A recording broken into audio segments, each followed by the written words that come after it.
सभी आदरणीय जन और शिविर के प्रतिभागी मित्रों, लेखक के लिए ये बिल्कुल अपमानजनक नहीं होता है कि लोग उसको नहीं जानते हैं। भारत जैसे देश में लेखक को वाकई बहुत कम लोग जानते हैं। ये तो यूट्यूब वगैरह आ गया तो लोग चेहरे वेहरे पहचानने लगे।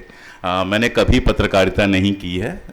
मैं यूट्यूब करता हूं तो उसको कुछ लोग पत्रकारिता कहते हैं, क्योंकि जो पत्रकार हैं वो आजकल शायद पत्रकारिता नहीं करते हैं, तो हम लोग जो करते हैं उसको पत्रकारिता मान लिया जाता है। और बाकी क्या है, बाकी सब जो है वो सामने है। मेरी किताब है उसने गांधी को क्यों मारा, और शायद इस विषय का चयन इसीलिए किया गया कि मुझे थोड़ी सुविधा रहेगी, जिस पर मैंने किताब लिखी है वो विषय मुझे मिल जाएगा।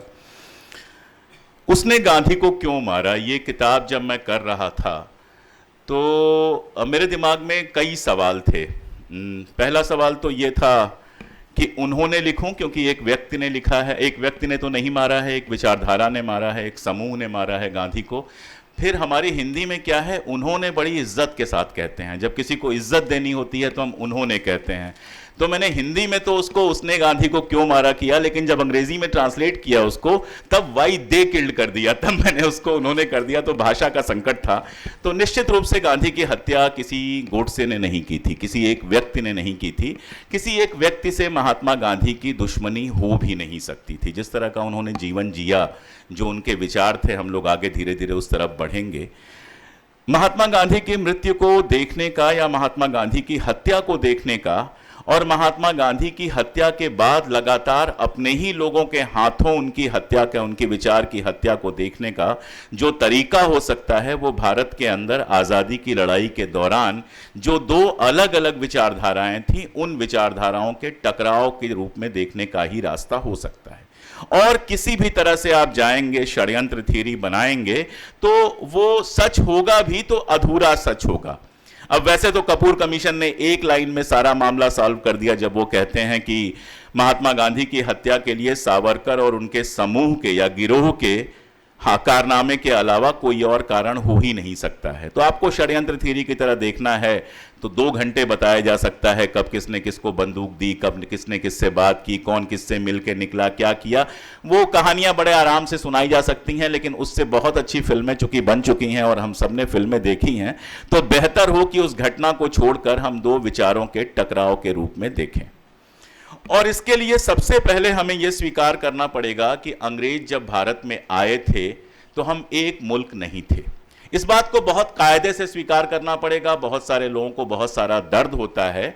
हम एक उपमहाद्वीप थे जिसमें छोटे छोटे छोटे कई सारे देश थे, भाषाओं में बटे हुए, बाकी सारी चीज़ों में बटे हुए, और उनके बीच में लगातार एक संघर्ष चल रहा था।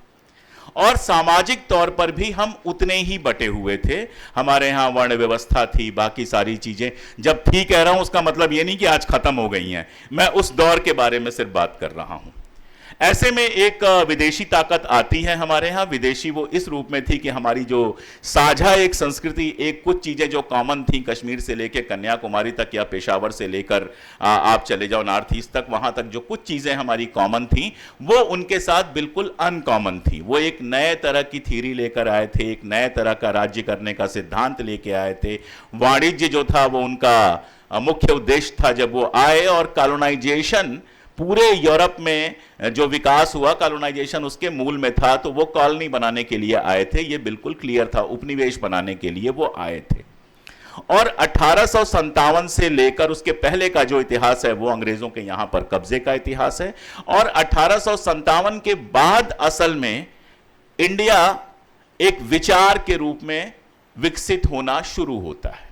1857 में जो हमारा विद्रोह था, महान विद्रोह था, उसके लिए हृदय में पूरा सम्मान है।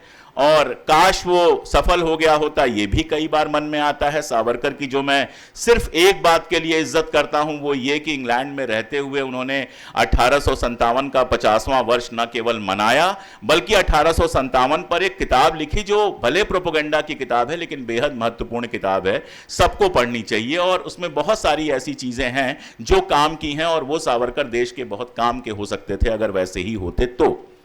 लेकिन 1857 की लड़ाई को जब आप देखेंगे तो आप एक और चीज महसूस करेंगे जो एक भारतीय के रूप में आपको कष्ट पहुंचा सकती है, लेकिन इतिहास के विद्यार्थी के रूप में आपको आगे बढ़ाती है, कि वो एक पिछड़ी हुई व्यवस्था और एक एडवांस व्यवस्था के बीच में लड़ाई थी। सिर्फ इसमें नहीं कि उनके पास एडवांस बंदूकें थी, एडवांस सेनाएं थी, दूरसंचार था, सिर्फ इतनी ही बात नहीं थी।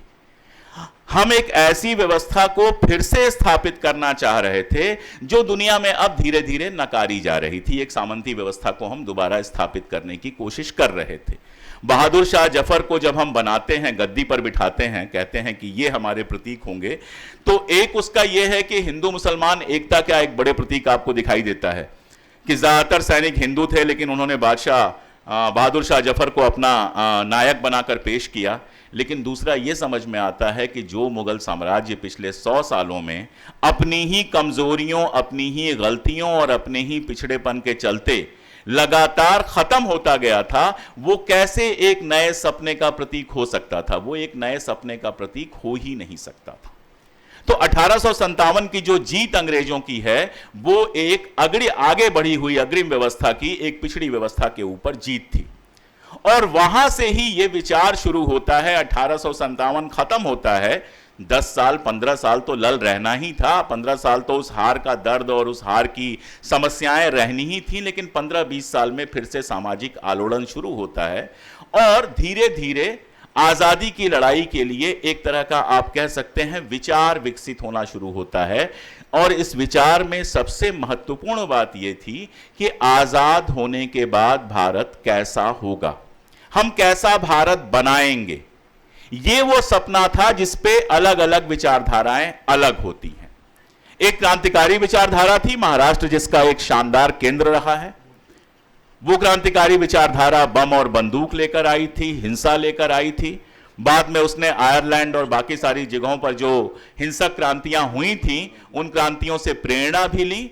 लेकिन उसके सपनों का भारत क्या था? उसके सपनों का भारत भगत सिंह के आने तक समझ में नहीं आता। चाहे वो अभिनव भारत संस्था हो, चाहे बंगाल के अनुशीलन आंदोलन हो, चाहे दूसरे आंदोलन हो, जब आप उनका लिटरेचर पढ़ते हैं, और यहां तक कि अंग्रेजों द्वारा जब्त किया हुआ जो लिटरेचर था, अब तो वो भी उपलब्ध है, वो सब जब आप पढ़ते हैं तो समझ में आता है कि अंग्रेजों को किसी तरह से हटाना था। उसके लिए भी कोई बहुत दीर्घकालिक योजना नहीं थी कि पहले इसको जीतेंगे, पहले उसको जीतेंगे, फिर उसको जीतेंगे, फिर वहां पहुंचेंगे और फिर दिल्ली पे कब्जा करेंगे। ऐसी कोई दीर्घकालिक योजना नहीं थी। सामने एक कलेक्टर दिख रहा है, बहुत ज्यादा परेशान करता है, उसको गोली मार दो। सामने एक इंस्पेक्टर दिख रहा है, वो बहुत ज्यादा अत्याचारी है, उसको गोली मार दो। या ये वाली जगह है, इसको बम से उड़ा दो, पैसों की जरूरत है तो यहां पर लूट लो। मैं कतई नहीं कह रहा हूं कि यह कोई निगेटिव आंदोलन था। उस आंदोलन के लिए भी मेरे मन में बहुत सम्मान है, लेकिन जो प्रश्न चिन्ह है उस आंदोलन पर, उसकी सारी वीरता, उसके सारे डेडिकेशन और सबके देशभक्ति के बावजूद जो प्रश्न चिन्ह है वो ये कि उसके पास भविष्य का कोई बड़ा सपना नहीं था। वो गुस्से से उपजा हुआ आंदोलन था युवाओं का, जो बहुत सहज है। गुस्सा आता ही है, किसी को भी इस तरह के दमन के सामने गुस्सा आएगा, लेकिन वो कुछ बड़ा नहीं सोच पा रहा था। कुछ को वामपंथ से प्रेरणा मिल रही थी, कुछ को और जगहों से प्रेरणा मिल रही थी, लेकिन चाहे आयरलैंड हो, चाहे इटली हो, इन जगहों की सामाजिक राजनीतिक परिस्थितियां भारत जैसे देश से बिल्कुल अलग थीं। इसलिए उन मॉडल्स को एज इट इज लागू कर पाना संभव नहीं था। भगत सिंह तक जाते जाते क्रांतिकारी आंदोलन का एक नजरिया पैदा होता है, जिसमें क्रांति का थोड़ा सा खाका आपके सामने आता है। क्रांति के बाद भारत किस तरह का होगा, जब वो कहते हैं कि अगर गोरे अंग्रेज चले जाएं, उनकी जगह काले अंग्रेज आ जाएं, तो बहुत कुछ बदलने वाला नहीं है। जब वो छात्रों और मजदूरों से अपील करते हैं संगठन बनाने की, और इसीलिए भगत सिंह पर जिस किताब पर मैं काम कर रहा हूं, मेरा निष्कर्ष यह है कि भगत सिंह अगर जीवित होते तो वो अहिंसा के रास्ते पर आते, लेकिन वो जब किताब आएगी तो उस पर बात होगी। एक आंदोलन ये चल रहा था, और दूसरा आंदोलन कांग्रेस का शुरू होता है 1885 में। अगर मैं साल सही बता रहा हूं तो 1885 में शुरू होता है। कांग्रेस के आंदोलन के 1885 वाले आंदोलन का मजाक उड़ाने की एक प्रवृत्ति हमारे देश में रही है, आजादी के पहले भी, आजादी के बाद भी, कि वो चिट्ठियों का कांग्रेस था और केवल चिट्ठियां लिखते थे और ये करते थे। इसको समझिए आप, पहली बार भारतीय परिवेश में, भारतीय राजनीति में आधुनिक तरीका अपनाया जाता है लोकतांत्रिक संघर्ष का। पिटीशन लिखना अपनी परेशानियों को क्रमबद्ध तरीके से लिखकर और शासन तक पहुंचा देना कि भाई ये परेशानियां हैं, यही पहला स्टेप हो सकता था। आज भी अगर कोई नई पॉलिटिकल पार्टी आपको बनाना हो तो आप सबसे पहले क्या करेंगे? एक क्षेत्र चुनेंगे, मान लीजिए विदर्भ आपने चुन लिया। विदर्भ की समस्याओं को आप देखेंगे कि आपकी प्रायोरिटी में क्या समस्याएं हैं और उन समस्याओं पे संघर्ष करना शुरू करेंगे। कोई आरटीआई लगाएगा, कोई डीएम को ज्ञापन देगा, कोई मंत्री को ज्ञापन देगा, छोटे छोटे जुलूस निकालेंगे। ऐसे ही तो होगा, अनलेस आपको आम आदमी पार्टी ना बनानी हो जिसके लिए पैसा और बाकी सारा कुछ पहले ही तैयार हो। वो आपको करना है तो बात अलग है, फिर दिल्ली में जो हुआ वो आप कर सकते हैं और सरकार बदल सकते हैं। लेकिन अगर आपको एक पॉलिटिकल पार्टी बनानी है तो यही तरीका होता है। और 1885 में वो पॉलिटिकल पार्टी बनाने का प्रोसेस शुरू होता है, नोइंगली या अननोइंगली। मैं ये भी नहीं कह रहा हूं कि सब कुछ प्लान करके किया गया था, लेकिन वो चल उसी राह पर रहा था। और इसीलिए आप देखते हैं कि उसमें लिबरल अंग्रेजों का भी हमको शुरू में साथ मिलता है। गांधी आकर, और ये मुझे यहां बताने की जरूरत नहीं है, मुझसे बहुत ज्यादा गांधी को जानने वाले लोग यहां बैठे हैं, तो मुझे बताने की जरूरत नहीं है कि गांधी इस एलीट मूवमेंट को जनता के बीच लेकर जाते हैं। लेकिन सिर्फ इतना ही सच तो नहीं है कि जनता के बीच लेकर जाते हैं, जनता के बीच कोई और लेकर क्यों नहीं जा सका? क्या उनके पहले के जो नेता थे वो कम योग्य थे, कम पढ़े लिखे थे, कम समर्पित थे? बिल्कुल नहीं। गोपाल कृष्ण गोखले को तो वो अपना नेता समझते थे। गोपाल कृष्ण गोखले जब साउथ अफ्रीका जाते हैं या यहां पर जब आते हैं, पुणे में गोखले साहब से मिलते हैं, तिलक साहब से मिलते हैं, इन लोगों को गांधी अपना नेता समझते थे। लेकिन गांधी वो क्यों कर पाए जो बाकी लोग नहीं कर पाए? मैं सिर्फ 3 चीजें, रास्ते में भी कल आपसे बात कर रहा था कि गांधीवाद कोई सेमेटिक धर्म नहीं है। गांधीवाद के अलावा जो विचारधाराएं हैं, जैसे वामपंथी आप देख लीजिए, एक किताब की विचारधारा है, पूंजी से आगे पीछे नहीं होते हैं, पूंजी के अंदर आपको जितनी बहस करनी है कर लीजिए। गांधी ने कोई पूंजी नहीं लिखी। कई बार लड़के मुझसे कहते हैं कि सर गांधीवाद समझना है, कौन सी किताब पढ़ूं? तो सच में कोई एक किताब मेरे समझ में नहीं आती है कि इनको एक किताब बता दो और गांधीवाद समझ में आ जाए। मैं 4-5 किताबों का एक क्रम बना के दे देता हूं कि इसको पढ़ लो और उसके साथ साथ जो है नवजीवन वगैरह से कुछ किताबें मंगा के, जो पतली पतली गांधी जी की किताबें हैं अहिंसा पर, बाकी सब वो पढ़ते रहो। तो गांधी ने कोई ऐसी विचारधारा नहीं दी जो एक किताब में सूत्रबद्ध विचारधारा हो। गांधी, जैसा कि बता रहे थे आपकी, लगातार काम करते रहे और अपने काम से लगातार सीखते रहे और वही सिखाते रहे। लेकिन इस पूरी प्रक्रिया में 3 ऐसी चीजें थीं जो गांधी जी की शुरुआत से लेकर और उनकी हत्या तक नहीं बदलती हैं, बल्कि उनकी हत्या की वजह बनती हैं। उन 3 सिद्धांतों पर अगर कोई चलता है तो मैं मानता हूं कि वो महात्मा गांधी के रास्ते पर चल रहा है। सबसे प्रमुख अहिंसा, अहिंसा के बारे में हम बात करेंगे। दूसरा सर्वधर्म समभाव, और तीसरा जातीय भेदभाव का विरोध। मैं यहां यह नहीं कह रहा हूं कि अंबेडकर बेहतर थे या गांधी बेहतर थे, इस तरह की बहसों में मैं बिल्कुल नहीं पड़ता। यह मुझे दुनिया की सबसे मूर्खतापूर्ण बहसें लगती हैं। लेकिन गांधी जहां से शुरुआत करते हैं और जहां अंत करते हैं, जातिवाद का विरोध उनके एजेंडा में हमेशा बना रहता है, सर्वधर्म समभाव उनके एजेंडा में हमेशा बना रहता है, और अहिंसा उनके एजेंडा में हमेशा बनी रहती है। ये तीनों आपको कौन सा लिवरेज देते हैं जानते हैं? ये आपको मोरल लिवरेज देते हैं, नैतिक बल आपको देते हैं, नैतिक साहस देते हैं आपको। आप दुनिया के सामने खड़े होकर, और उस दुनिया के सामने जिसके पास जेट बन रहे थे, हवाई जहाजें बन रही थीं, जो दूसरी आलमी जंग, दूसरा विश्व युद्ध करने जा रही थी, पहला विश्व युद्ध कर रही थी, जिसके पास सारी ताकत और पैसा था, वहां पर गांधी इन 3 नैतिक मूल्यों के साथ आते हैं और ये स्थापित करते हैं कि ये भारतीय संस्कृति के मूल में है। जो बात आप, अब जिस बात से आपने अपनी बात खत्म की थी, धर्म को वो दूसरे प्लेन पर लेकर चले जाते हैं।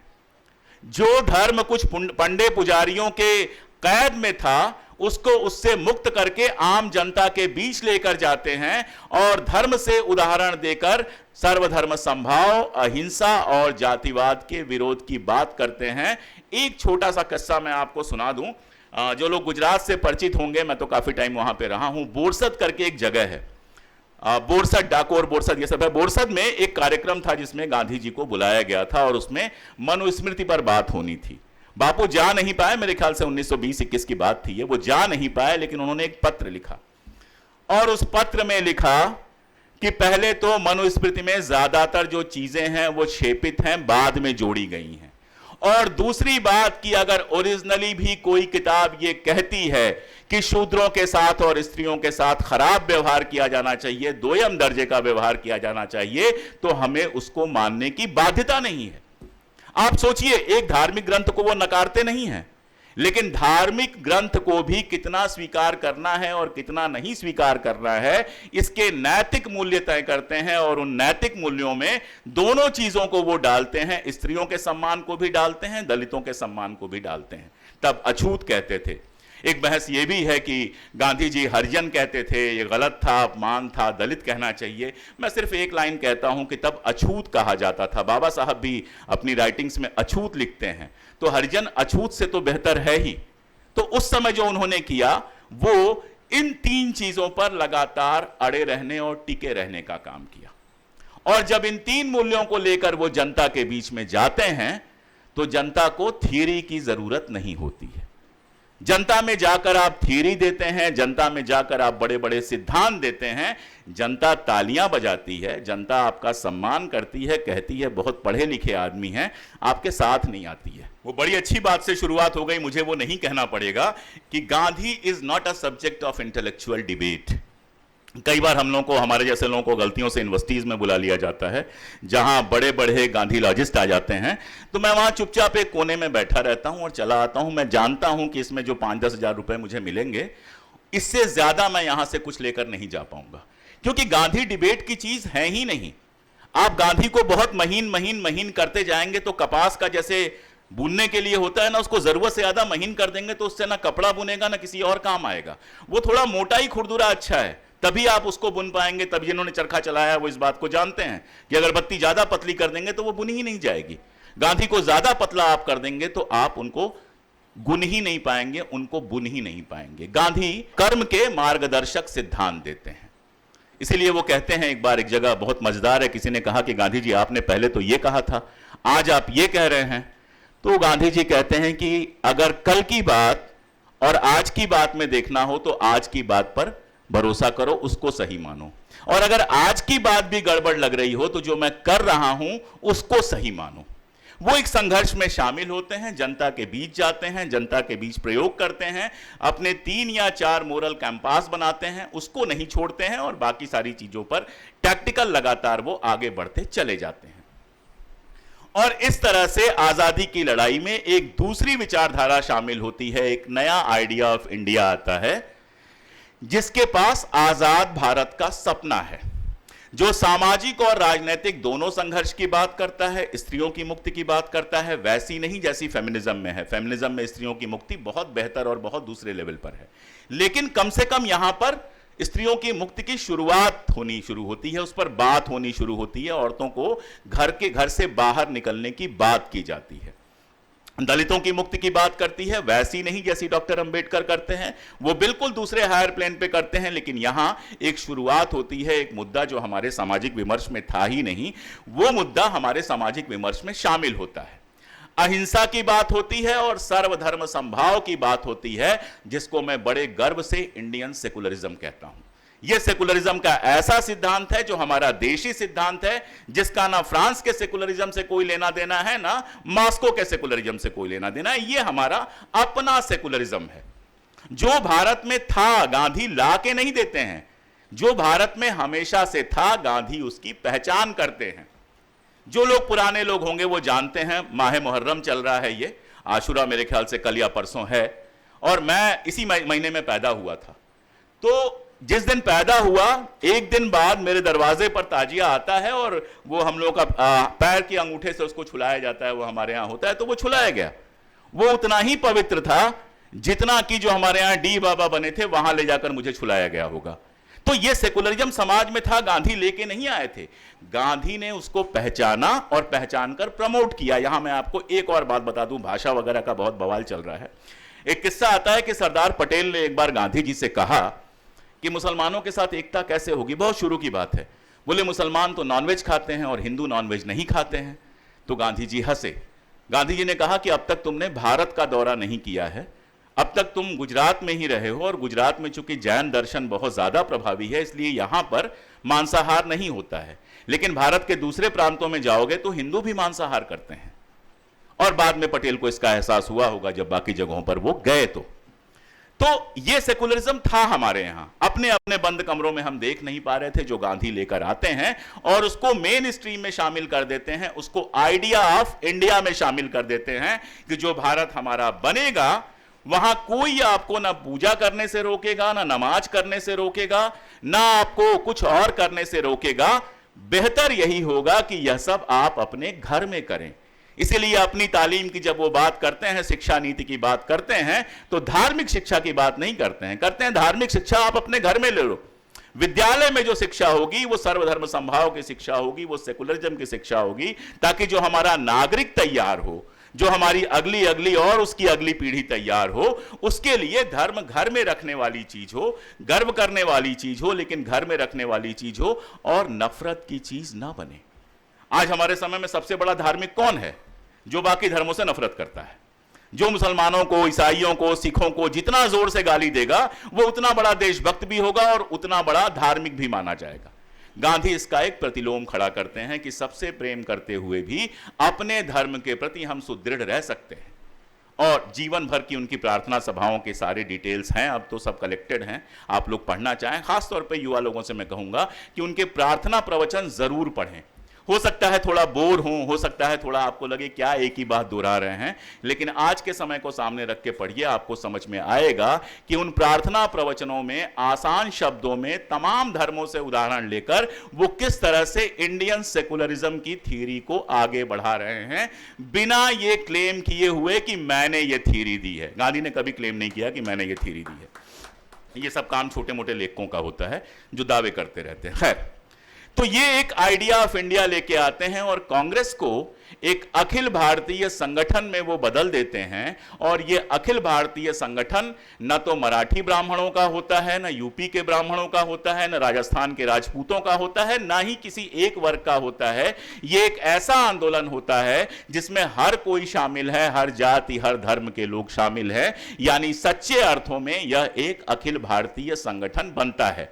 अब आप कहेंगे गांधी को क्यों मारा पर बात करने आया था और लगातार आइडिया ऑफ इंडिया पे बात कर रहा है। तो अगले पर चलते हैं कि एक तीसरी कौन सी विचारधारा थी जो आजादी की लड़ाई लड़ भी नहीं रही थी और एक भविष्य के भारत की कल्पना कर रही थी।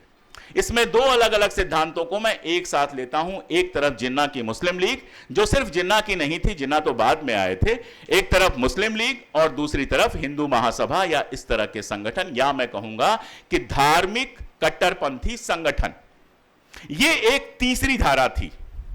इस धारा की खूबी यह थी कि यह सत्ता से कहीं टकरा नहीं रही थी, अंग्रेजों के साथ कोई सीधे संघर्ष में नहीं थी। 1857 को समझना चाहिए। 1857 की लड़ाई में जो लीडरशिप थी वो मुसलमानों के हाथ में थी और मुसलमानों का जबरदस्त तरीके से दमन हुआ था। इस बात को समझना चाहिए। इस बात को समझे बिना आजादी की लड़ाई थोड़ा कम समझ में आती है। और यही वजह होती है कि 1857 के बाद जो बचा खुचा मुस्लिम एलीट था वो ये प्लान करता है कि हम अंग्रेजों से टकराने की जगह उनसे मिलजुल के रहेंगे। अलीगढ़ मुस्लिम यूनिवर्सिटी की स्थापना और उसका पूरा प्रोसेस, इकबाल साहब का सारा कुछ आप देखेंगे तो आपके समझ में आएगा कि वो अंग्रेजों के साथ मिलजुल के चलने की एक नीति होती है। और शायद उस समय उनको सुरक्षित रखने के लिए वो ठीक भी थी। मैं उसका बहुत मुखालिफत उसकी मैं नहीं कर रहा हूं यहां खड़ा होके। लेकिन आगे का समय आते आते, यानी 20वीं सदी की शुरुआत आते आते, तो एक तरफ मुस्लिम कट्टरपंथ था जो कहीं ना कहीं ये सपना देख रहा था कि एक इस्लामिक नेशन होना चाहिए। दूसरी तरफ हिंदू राष्ट्र की अवधारणा आती है। अच्छा, इस्लामिक कट्टरपंथ में भी ना देखिए दो तरह की विचारधाराएं थी, उसको भी बहुत रंग नहीं देना चाहिए। एक बड़ी प्रसिद्ध बहस है देवबंदी साहब के बीच में और इकबाल साहब के बीच में, जिसमें इकबाल साहब कहते हैं कि मुसलमान जो है वो किसी और कौम के साथ नहीं रह सकता है। एक किताब मैं और आपको बताऊंगा, एस इरफान हबीब साहब की एक किताब आई है, अंग्रेजी में भी है, हिंदी में भी है और मेरे ख्याल से मराठी में भी जल्दी ही आ जाएगी, भारतीय राष्ट्रवाद, इंडियन नेशनलिज्म। उस समय जितने तरह की बहसें चल रही थी राष्ट्रवाद की, उसमें 2-3 लेख मैंने भी अनुवाद किए उनके अंग्रेजी से हिंदी में। तो जितनी तरह की बहसें चल रही थी इकबाल से लेके, और सारी बहसें आपको एक साथ मिल जाएंगी और वो आज़ादी की लड़ाई के मूवमेंट को समझने में, विचारधारा को समझने में बहुत मददगार किताब होगी। तो इकबाल साहब थे जो ये कह रहे थे कि हिंदू और मुसलमान एक साथ नहीं रह सकते, क्योंकि मुसलमान जो है वो अलग कौम है और उसका अलग मुल्क होगा, वो किसी और कौम के साथ एक मुल्क में नहीं रह सकती। और इसका जवाब भी इस्लामिक विद्वान ही दे रहे थे उसी कुरान में से ढूंढ के कि ऐसी कोई पाबंदी नहीं है, हिंदुस्तान के अंदर दोनों कौमें रह सकती हैं। आप मौलाना अबुल कलाम आजाद से तो परिचित हैं ही। मौलाना अबुल कलाम आजाद सबसे पहले और सबसे ज्यादा कुरान के एक्सपर्ट थे। पैदा ही हुए थे वो मक्का में और उनकी सारी पढ़ाई घर पे हुई थी और उनकी दीनी तालीम हुई थी। मॉडर्न तालीम तो वो बाद में ले पाते हैं, और कांग्रेस के सीनियर लीडर्स में से अकेले थे जिनको अंग्रेजी बहुत अच्छी बोलनी नहीं आती थी, और जब लिखते भी हैं अंग्रेजी में किताब तो वो बुलवा के लिखते हैं, खुद नहीं लिखते हैं, क्योंकि उनकी सारी तालीम जो है दीनी तालीम हुई थी। लेकिन कुरान के बड़े विद्वान थे वो। उसी कुरान से ढूंढ ढूंढ के वो एग्जाम्पल लेके आ रहे थे कि मुसलमान और हिंदू साथ में रह सकते हैं। ये स्पेशल उदाहरण मैं इसलिए आपको दे रहा हूं क्योंकि ये दोनों तरफ चल रहा था। सावरकर, आरएसएस और हिंदू कट्टरपंथ पूरा राष्ट्र के नए सिद्धांत दे रहा था, और सबका मतलब उसके डिटेल में जाने की जरूरत नहीं है, इतना ही था कि हिंदुओं का अलग राष्ट्र होना चाहिए, और अगर उसमें मुसलमान ईसाई रहते भी हैं तो दोयम दर्जे के। गांधी उसी गीता में से, उसी महाभारत में से, उसी धार्मिक ग्रंथों में से एग्जाम्पल देकर बाकायदा सामने बताते हैं कि कैसे सारे धर्म साथ रह सकते हैं, इनके अंदर कहीं कोई दिक्कत नहीं है। यही दो विचारधाराओं की लड़ाई थी, और ये तीसरी जिसकी मैंने बात की, जिसमें एक तरफ मुस्लिम लीग खड़ी है और दूसरी तरफ आरएसएस, हिंदू महासभा और इस तरह के संगठन खड़े हैं, ये वो थे जिन्होंने आजादी की लड़ाई में हिस्सा नहीं लिया और जो लगातार धार्मिक देश बनाने की बात करते रहे। आप कभी ध्यान दीजिएगा, क्रांतिकारी कांग्रेस के लोगों से नाराज भी रहते थे, और अब तो इतने सारे रिसर्च आ गए हैं कि कांग्रेस के लोगों ने क्रांतिकारियों का बहुत सहयोग किया, हर लेवल पर सहयोग किया। एक कामा मैकलियन की किताब आई है, आपने मना किया था कोट मत करना, लेकिन मेरी आदत में है जी। एक कामा मैकलियन की किताब आई है जिसमें उन्होंने भारतीय क्रांतिकारियों पर बात की है और बताया है कि किस तरह कांग्रेस के लोग भारतीय क्रांतिकारियों की मदद किया करते थे, क्रांतिकारी आंदोलन की मदद किया करते थे। कभी आपने सुना कि किसी क्रांतिकारी ने किसी कांग्रेसी नेता की हत्या की हो? एक उदाहरण मुझे बता दीजिए। गांधी जैसा तो छोड़ ही दीजिए, नीचे के भी किसी नेता की हत्या की हो। या कभी आपने सुना कि किसी कांग्रेसी नेता ने गवाही दिलवाकर किसी क्रांतिकारी को जेल में बंद किया हो? इसको मैं कहता हूं कि ये दो रास्ते थे लेकिन मंजिल एक थी। क्रांतिकारी आंदोलन और कांग्रेस का आंदोलन, ये दो अलग अलग रास्ते थे, ये मंजिल एक थी। ये ऐसा था कि नागपुर आपको आना है दिल्ली से तो आप फ्लाइट से आएंगे कि ट्रेन से आएंगे, या फिर आप रुकते रुकाते आएंगे, ये फर्क था। दूसरी तरफ विचारधारा थी मुस्लिम लीग और हिंदू महासभा की, जिसकी मंजिल ही अलग थी, आइडिया ऑफ इंडिया ही अलग था।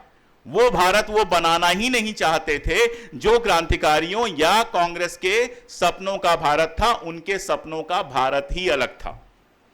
और यही वजह है कि गांधी दोनों विचारधाराओं के लिए सबसे बड़े शत्रु बनकर आते हैं। दोनों जब मैं कह रहा हूं तो मुस्लिम लीग और हिंदू महासभा की बात कर रहा हूं, क्रांतिकारी की बात नहीं कर रहा। आप मुस्लिम लीग का पूरा देखिए। मुस्लिम लीग को सबसे ज्यादा अगर किसी से प्रॉब्लम थी, गांधी से भी ज्यादा किसी से प्रॉब्लम थी, तो उन मुसलमानों से प्रॉब्लम थी जो हिंदू मुस्लिम एकता की बात कर रहे थे। मौलाना आजाद को गोली मारने की कोशिश की गई, खान अब्दुल गफ्फार खान के सगे भाई और उनकी पत्नी को गोली मार दी गई। खान अब्दुल गफ्फार खान के ऊपर कितनी ही बार हमले हुए। खान अब्दुल गफ्फार खान भी मुसलमान थे, कभी उन्होंने धर्म तो छोड़ा नहीं, नमाज पढ़ना तो कभी छोड़ा नहीं। मौलाना साहब तो मौलाना थे, उन्होंने तो ड्रेस भी नहीं छोड़ा। मोदी जी उनको तुरंत ड्रेस से पहचान जाते, क्योंकि वो एक ही वही ड्रेस पहनते रहे हमेशा। अपनी मुस्लिम पहचान को लेकर कभी वो कोई शर्मिंदगी उनके अंदर नहीं थी। लेकिन मुस्लिम लीग के सबसे बड़े दुश्मन कौन होते हैं? मौलाना आजाद, खान अब्दुल गफ्फार खान, रफी अहमद किदवई और इस तरह के तमाम कांग्रेसी मुस्लिम नेता जो हिंदू मुसलमान एकता की बात कर रहे थे। कभी सोचा है क्यों? क्योंकि धर्म की उनकी परिभाषा पर प्रश्न चिन्ह खड़ा करते थे। ये आज भी क्या होता है, मैं आपको बहुत ईमानदारी से बता रहा हूं कि जो कट्टरपंथी संगठन आज हमारे देश की सत्ता में है, उसको सबसे ज्यादा समस्या तब होती है जब कोई तथाकथित सवर्ण वर्ग का हिंदू जो है वो उसके ऊपर सवाल उठाता है। उसको लगता है ये तो हमारा आदमी है, इसको तो हर तरह से हमारे साथ होना चाहिए, और शायद इसीलिए हम जैसे अभागों की जिम्मेदारी ज्यादा हो जाती है। इसीलिए शायद हम जो हैं, इसीलिए हमारे जैसे लोग जो हैं उनकी सबसे ज्यादा जिम्मेदारी हो जाती है कि जो सच हम जानते हैं उसको पूरे हिम्मत के साथ कहें। इसी तरह हिंदू महासभा के लिए सबसे बड़ा दुश्मन कोई था तो वो महात्मा गांधी थे। कारण बहुत साफ है, सनातन शब्द आज बहुत प्रचलित हो चुका है, बहुत ज्यादा प्रचलित हो चुका है, और ऐसा मान लिया गया है कि हिंदू होने का मतलब सनातन होना है। सनातन और हिंदू जो हैं वो कोई पैरेलल चीज है, कोई बिल्कुल साथ साथ चलने वाली चीज है। हम लोग रास्ते में बात कर रहे थे कि पहला हमला तो गांधी जी के ऊपर पुणे में हुआ था। पुणे नगर पालिका उनको सम्मान दे रही थी, सम्मान लेने आ रहे थे, और उसी समय उनके ऊपर बम फेंका गया।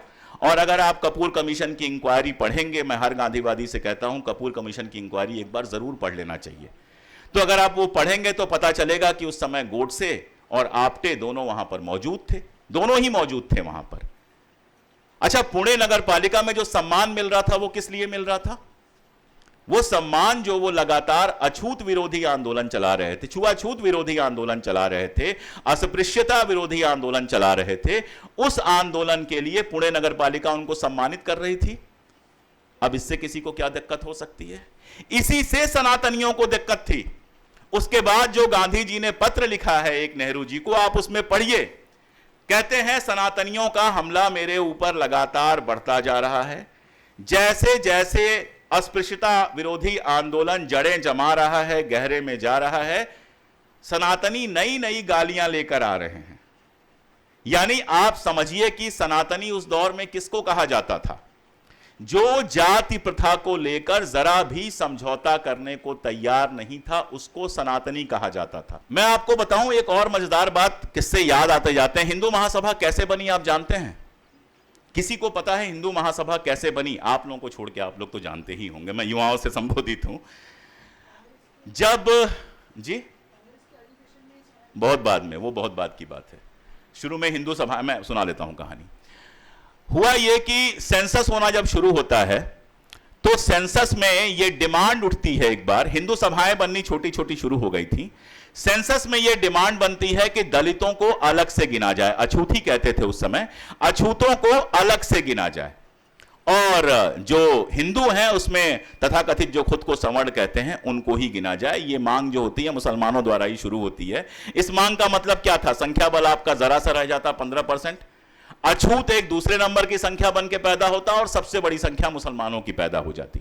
1911, 12, 20 के बीच का जो समय है वो सुविधाओं के छीनने बांटने का समय है। तो जिसकी संख्या जितनी ज्यादा होती वो उतनी ज्यादा सुविधाएं लेकर आता। वो समय है जब छोटी छोटी हिंदू सभाएं थी, अचानक एक साथ मिलती हैं और वो भारतीय हिंदू सभा में, अखिल भारतीय हिंदू महासभा में तब्दील होती हैं। तब तक वो पॉलिटिकल पार्टी नहीं थी। अखिल भारतीय हिंदू महासभा की दूसरी मीटिंग में यह प्रस्ताव किया जाता है कि क्या अछूतों को मंदिर के अंदर प्रवेश दिया जाए, और प्रस्तावक के अलावा कोई इस बात के लिए तैयार नहीं होता है कि अछूतों को मंदिर के दरवाजे पर भी किया जाए।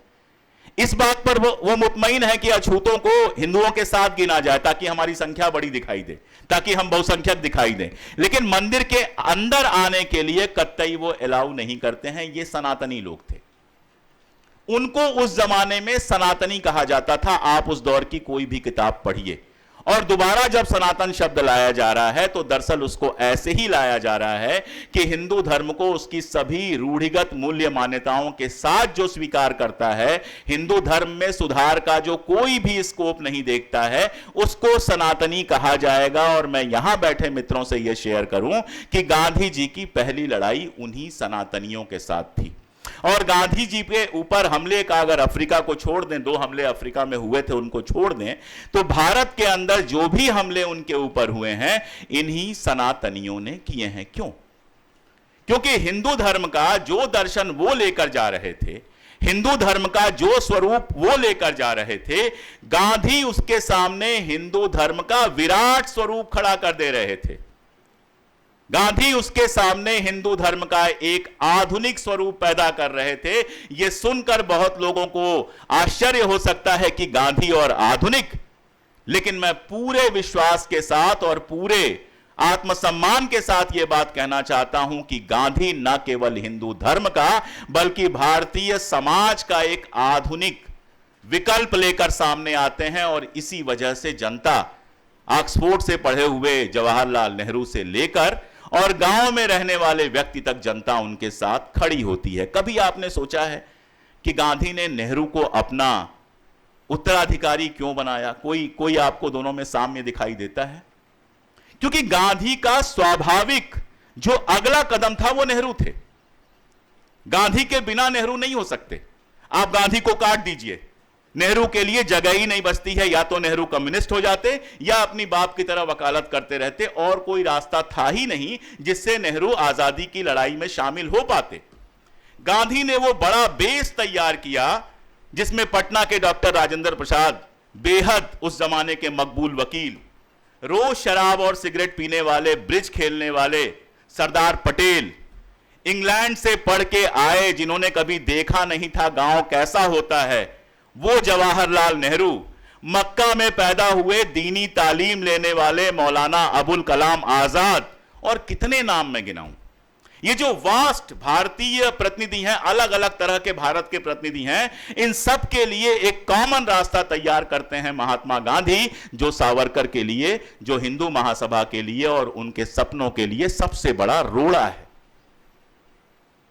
एक बार सावरकर ने अपने बड़े भाई को एक पत्र लिखा, और उस समय दोनों लोग कष्ट में थे। जेल में थे तो कष्ट नहीं था ऐसा कहना अमानवीयता होगा।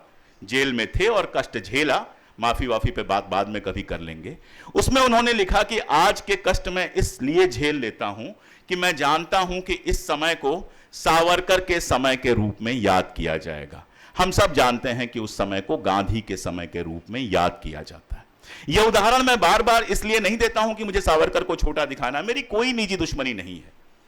अगर कोई मुझसे पूछे तो मैं कहता हूं कि काश वो फ्रांस में भागने में सफल हो गए होते तो शायद हमारे लिए आदर्श के रूप में आते, क्योंकि गजब के टैलेंटेड आदमी थे भाई। उतना टैलेंटेड आदमी शायद आजादी की लड़ाई के आंदोलन में 2-4 लोग ही थे। डॉक्टर अंबेडकर हो सकते हैं, गांधी हो सकते हैं, लेकिन टैलेंट का जब सत्यानाश होता है तो वो सबसे ज्यादा खतरनाक होता है। खैर, तो गांधी के समय और सावरकर के समय के बीच में यह संघर्ष था, एक पूरा संघर्ष था भारत को एक धार्मिक देश में तब्दील करने का, एक पिछड़े हुए देश में तब्दील करने का।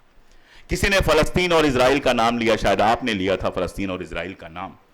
आप देखिए 1946 में गांधी फलस्तीन के फेवर में वक्तव्य देते हैं। बाल्फोर मेरे ख्याल से 1920 या 21 में आया था, 46 में पहला वहां पर आवर्जन शुरू होता है और महात्मा गांधी फलस्तीन पे बोलते हैं। हिटलर को चिट्ठी लिखते हैं सेकेंड वर्ल्ड वॉर में, और लगातार भारत छोड़ो आंदोलन का जो उन्वान वो करते हैं, उस समय की उनकी चिट्ठियां आप पढ़िए, वो आजादी को किस तरह से और अहिंसा को किस तरह से देख रहे थे। और इन सब को आप जोड़िए तो समझ में आता है कि वो एक आधुनिक भारत की परिकल्पना कर रहे थे, जो हमारे संविधान में एक हद तक परिलक्षित होता है बाद में जाकर। और उसी के सामने आप सावरकर को पढ़ लीजिए तो समझ में आता है कि वो किस तरह के भारत का स्वप्न देख रहे थे। और इसीलिए उस तरह के भारत के स्वप्न के लिए दंगे जरूरी थे, और इस तरह के भारत के स्वप्न के लिए दंगे रुकवाने के लिए नोआखली जैसा प्रयास जरूरी था। ये इन दो चीजों के बीच में संघर्ष था, ये जान लेने और जान देने के बीच का संघर्ष था। वो तो आप लोग जानते ही होंगे कि गांधी जी कहते हैं कि जैसे हिंसा का सिद्धांत मानने वालों को मारने की कला, हत्या की कला सीखना जरूरी होता है, वैसे ही अहिंसा का सिद्धांत मानने वालों को मरने की कला, द आर्ट ऑफ डाइंग, सीखना जरूरी होता है। और फिर वो कहते हैं कि मरने की कला जीवन की कला की कोरोलरी के रूप में आपके सामने आती है, यानी जब आप जिंदगी को पूरी ताकत और ईमानदारी के साथ जीना सीख जाते हो तो मरने से आपका डर खत्म हो जाता है और मरने की कला आती है।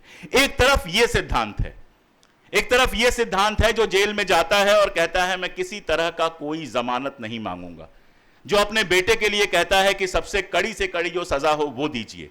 और एक तरफ दूसरा सिद्धांत है जो जेल में जाता है और पहले ही साल माफी मांगना शुरू कर देता है, जो गवाहियां देते हैं, क्या क्या करते हैं, सब कुछ करते हैं। यह सिर्फ कायरता का सवाल नहीं है, इस बात को बहुत गौर से समझिए कि यह सिर्फ व्यक्तिगत कायरता या व्यक्तिगत वीरता का सवाल नहीं है, यह उस सिद्धांत का प्रस्फुटन है।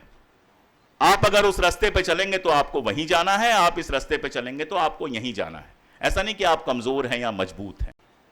तो इन दोनों सिद्धांतों के बीच की बात थी, और लगा यह था लोगों को कि गांधी को मार के गांधीवाद को खत्म किया जा सकता है। यह भी मैं बार बार कहूंगा कि यह भी वही होता है जब सिद्धांत व्यक्ति आधारित होता है। आपको लगता है एक किताब को अगर सारी दुनिया में आप प्रतिबंधित कर देंगे तो उसका सिद्धांत खत्म हो जाएगा। आपको लगता है एक व्यक्ति को मार देंगे तो उसका आंदोलन खत्म हो जाएगा, क्योंकि वो व्यक्ति ही उसमें सर्वे सर्वा होता है। लेकिन जहां हर आदमी छोटा गांधी हो, जहां गांधी के पीछे चलने वाले हर व्यक्ति में एक छोटा सा गांधी जिंदा हो, कोई टेकमपुर का गांधी हो, कोई हेतमपुर का गांधी हो, कोई गोरखपुर का गांधी हो, कोई सीमांत गांधी हो, इतने सारे गांधियों को कैसे खत्म किया जा सकता था? इसलिए उसने गांधी को तो मारा, लेकिन गांधी की अंतिम जीत उनकी मृत्यु के साथ ही मिली। वो तो दंगे रुकवाने के लिए सारी कोशिशें कर रहे थे, भूख हड़ताल पर बैठे थे, अपील जारी कर रहे थे, इनसे बात कर रहे थे, उनसे बात कर रहे थे। दंगे रुके कैसे? गांधी की हत्या से रुके। उम्र हो ही गई थी, बहुत जीते 10 साल और जी जाते, और 100 साल जीने का सपना तो गांधी छोड़ चुके थे, खुद ही कह चुके थे कि अब मेरी इच्छा नहीं रही है। तो उनको मारकर क्या मिला? उनको मारकर यही मिला कि गांधी ने अपनी मृत्यु में अपनी अंतिम जीत हासिल की, और विभाजन की विभीषिका से टूटे हुए देश में एक नई स्फूर्ति पैदा होती है, लोग साथ में खड़े होते हैं, और देश के अंदर दंगों की समस्या से उस समय हल मिल जाता है। मेरे विषय का आखिरी हिस्सा था आज का समय। पहली बात तो यह कि कोई दूसरा गांधी नहीं पैदा होने वाला है।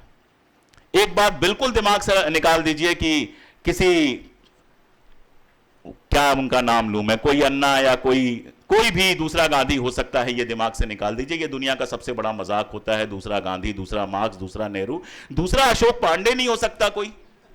ईमानदारी की बात है, एक ही होता है व्यक्ति, वो अपने समय की पैदाइश होता है।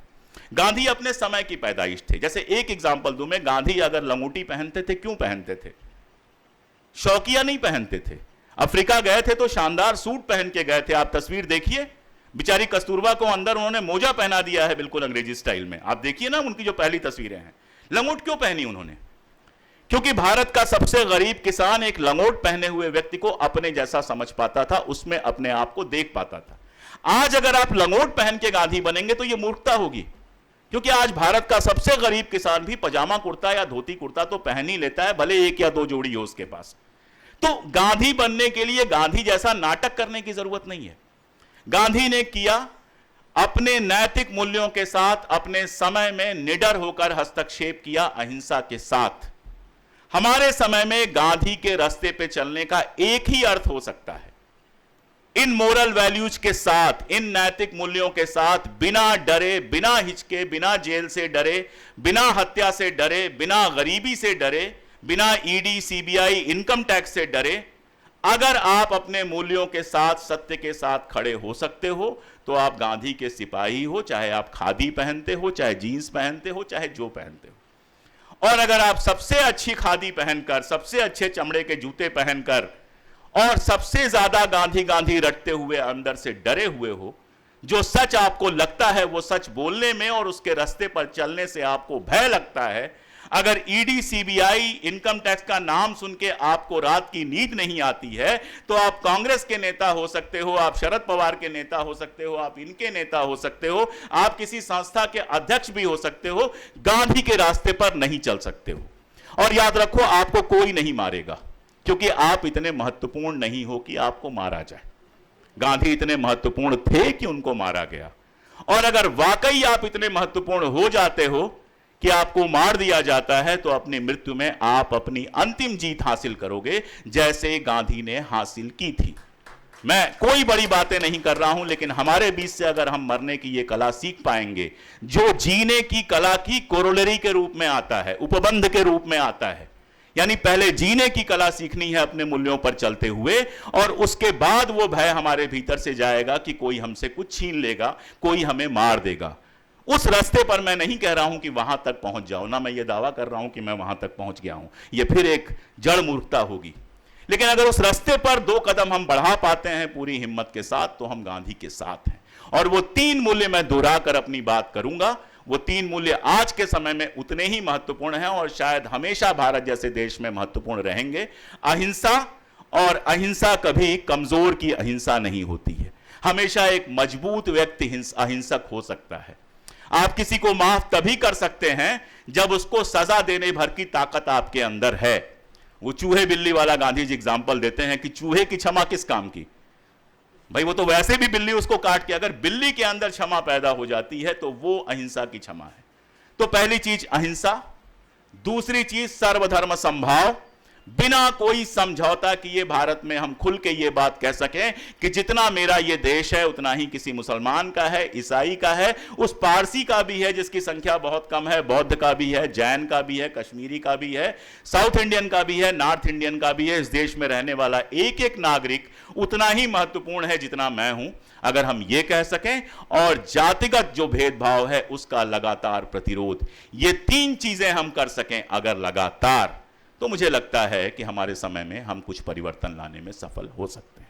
बहुत आभार।